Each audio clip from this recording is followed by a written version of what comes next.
Alright guys, we are on Hidden Figures on chapter 14. This is called Progress. The years after World War II were an age of technical progress. Jet engines replaced propellers. Reaching Mach 1 left engineers hungry to conquer Mach 2. Supersonic flights led still faster hypersonic flights. Each breakthrough pushed the imagination of inventors and engineers a little bit farther, tempting the workers at the Langley Memorial Aeronautics Laboratory to envision a time when they eventually would create an aircraft capable of breaking free of Earth's gravity and reaching outer space. One step in this march of progress had occurred in 1947 when Langley brought its first electrical calculator from Bell Telephone Laboratories. No one confused that female calculators with the room-sized calculating machine that performed the same function. As the years passed and the electronic computers became more important to the work done at Langley, Dorothy Von Hahn could envision a time when her team of human computers would be replaced by an intimate calculating machines. The future was coming. Dorothy didn't know exactly what the new computers would look like, but she knew that technology was going to change the way things were done at the laboratory. The new machines. The electronic calculators were needed for the more elaborate research being carried out by the National Advisory Committee for Aeronautics.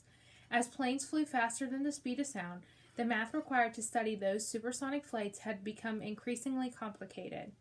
Some of the algebraic equations that the mathematicians were asked to perform had as many as 35 variables and might take as long as a month to solve.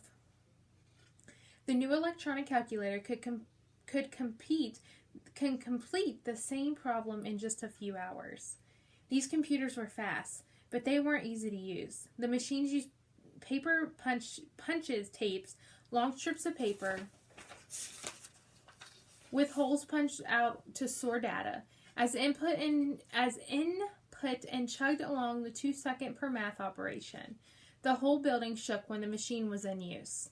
But it offered the distinct advantage that it could operate all night long. The female computers needed to go home and rest. In the mid-1950s, the National Advisory Committee for Aeronautics bought its first computer from IBM, an IBM 604 electronic calculating punch, and an IBM 650. The engineers needed them to calculate the flight path for the hypersonic, above Mach 5, rocket plane. An experimental aircraft that would fly high enough and fast enough to leave the Earth's atmosphere and break the pull of Earth's gravity in order to reach the space. At first, these data processing machines weren't very reliable. They made mistakes, and engineers, or the human computers worked for the engineers, had to keep an eye on the output. In the 1950s, the electronic computers with their $1 million plus price tags were only used by large research facilities. They were fast, but they could still process just one job at a time. They chugged out the answers around the clock. But competition for computing time remained fierce. Every engineer wanted time on those machines. Only the most short-sighted of the human computers failed to see that the electronic computers were going to dominate the future. The machines brought vast amounts of computing power and efficiency to the research process. Evolution occurred in scientific progress just as it did in nature. Positive traits continued and obsolete ones died off. For example, the propeller research had been one of Langley's most important areas of investigation at one time. But the propeller planes were replaced by faster jet engines. By 1951, the propeller tunnel was declared obsolete and demolished. Engineers who had staffed it were left to find a new specialty or retire. The same thing was going to be true on the human computers. They would have to evolve or they would become obsolete. The machines didn't immediately threaten the mathematicians' jobs, but Dorothy Von Hahn realized that mastering the electronic calculators would be the key to job security. When Langley started giving classes in computer programming after work and on weekends, she signed up, and she encouraged the women in her group to do the same. Dorothy knew there would be more direct and open competition with the white computers, and African American women had to meet or succeed the standards. But she expected that those new jobs would be open to her and the other computers if they were ready. Integration is going to come, she said. She recognized that the blurring of the colored lines could put her and her team in a position to qualify for the desirable jobs that were going to open up for people who were experts in managing the electronic computers. To keep moving forward, African American women needed to take advantage of every opportunity for additional training. Dorothy attended all the classes on computer programming that she could find. Langley offered a series of after-work lectures on aerodynamics there at the laboratory. Other classes were offered in the Hampton Institute, the Langley Air Force Base, the College of William and Mary, and the Newport News High School. Hampton High School was the seat of the University of Virginia's Extension School, one of Langley's campuses. In the evening, Langley's top researchers taught classes to laboratory employees at the city-only public high school. But the high school was off limits to the city's African American children, who were sent to the Phoenix High School on the campus of Hampton Institute. School segregation had become a red-hot topic across the country. Politicians and ordinary citizens debated the quality of its schools, especially how American students compared to Soviet students in the math and the science. The goal of raising the general level of technical proficiency had only grown stronger as the rift between the United States and the Soviet Union intensified.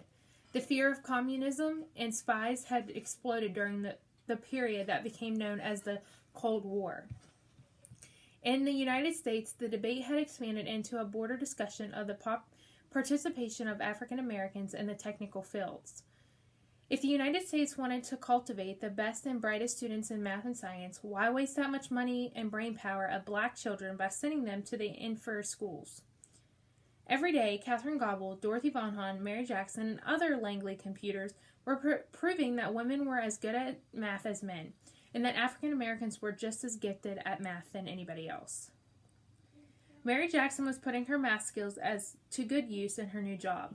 From the beginning of her assignment in the wind tunnel research section, Mary's new boss, I can't pronounce this, so I'm just going to say KC, had shown Mary how to work the controls of their wind tunnel for her group, firing up the tunnel's roaring engine and positioning models in the test section. The research in her division was used to design missiles, which were one of the great interests to the United States government for their possible military use.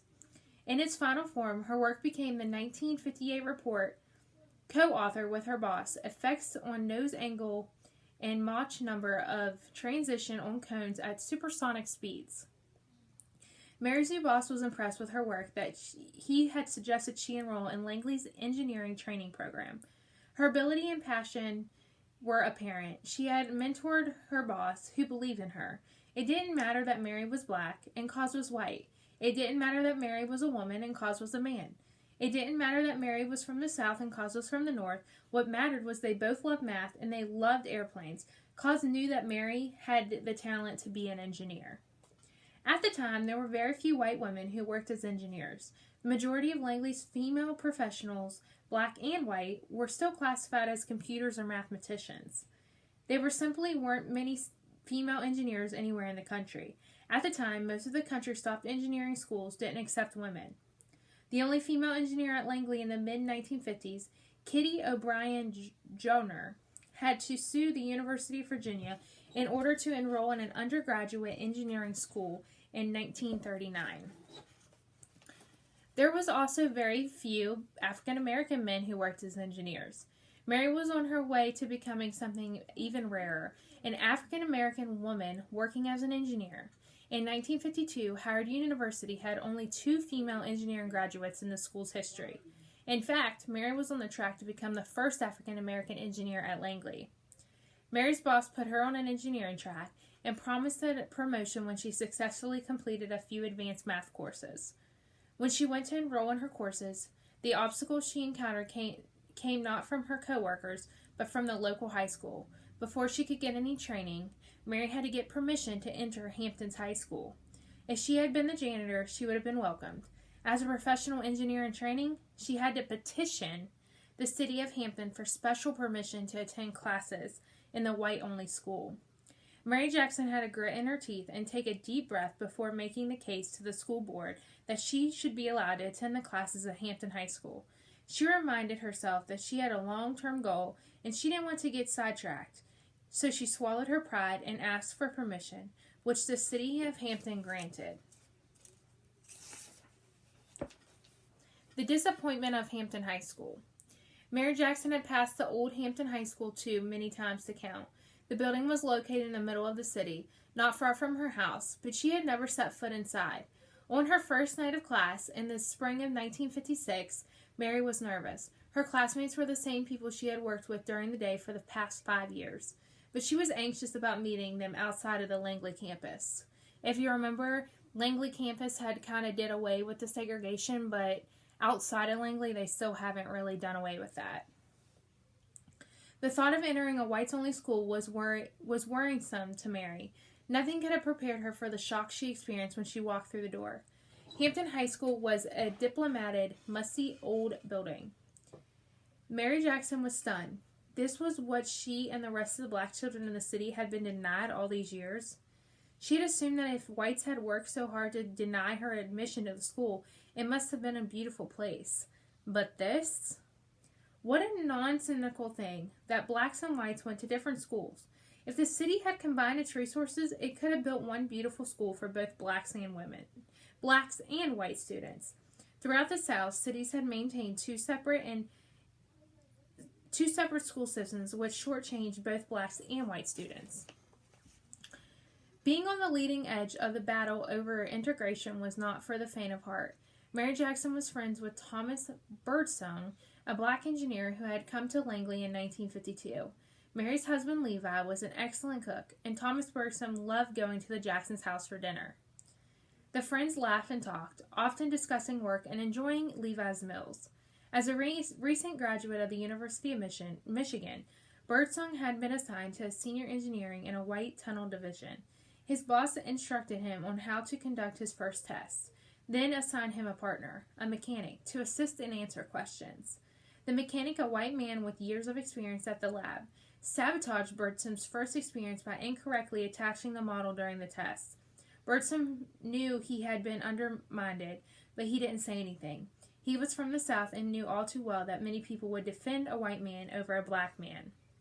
When Birdsong presented his data, his boss recognized that he had been sabotaged and was irate. "You would never do that again to this man or anyone else. Do you understand me?" the boss told the mechanic. Birdsong went out of his way to remain calm at work, but keeping his anger bottled up wasn't good for him either. In general, black men at Langley were more likely to have trouble over racial issues than the black women. Their good manners and gracious attitudes did not always protect them. Though the white engineers were typically polite and respectful to black men, it was often the blue-collar mechanics, model makers, and technicians who threatened and made the African Americans feel unwelcomed.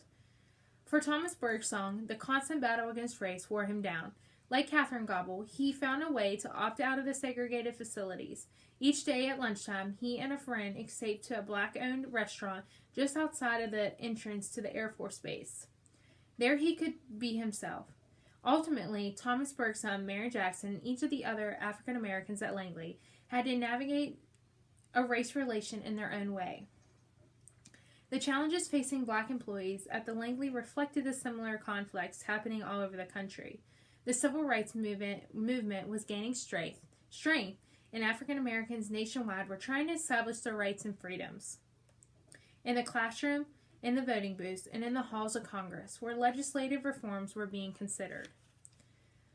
On the world stage, chilly relation between the United States and Soviet Union kept everyone uneasy. The two world powers were vying for control of the Earth and outer space, challenging one another politically and technologically. Each country wanted to demonstrate its specific powers and dominate the skies. The world was on the cusp of making new discoveries that would allow mankind to experience outer space. There was one central question: who would get there first? Okay, for this chapter, I want you to think about something that has kind of always stood out to me. I think it's crazy that she had to petition in order to go to this school that was, to even enter the school that was just an after-school program. I want to know what your thoughts are on that she couldn't even go to those classes in that building until she went to the city and got permission because she was black to enter the school with white people.